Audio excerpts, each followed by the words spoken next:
Beed citizen live update. Beed जिल्ह्याच्या केज तालुक्यातील मस्साजोग येथील सरपंच संतोष देशमुख हत्या प्रकरणाच्या निषेधार्थ बीड जिल्ह्यात आज शुक्रवारी कडकडीत बंद पाळण्यात येतोय। बीड शहरात सकाळपासूनच सर्व बाजारपेठा कडकडीत बंद ठेवण्यात आल्यात। अखंड मराठा समाजासह विविध संघटना आणि राजकीय पक्षांनीही या बंदला पाठिंबा दर्शवलेला आहे।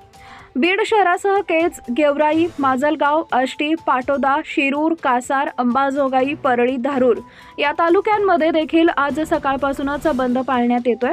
बंदच्या पार्श्वभूमीवर बीड शहरासह जिल्हाभरात अतिरिक्त पोलीस बंदोबस्त वाढवण्यात आलेला आहे। जिल्ह्यात कुठेही अनुचित प्रकार घडू नये या दृष्टीने पोलीस यंत्रणा खबरदारी घेते।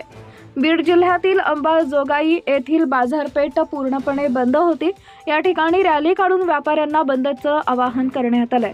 गेवराई तालुक्यातील तलवाडा, उमापूर या ठिकाणी देखील कडकडीत बंद पाळण्यात आला।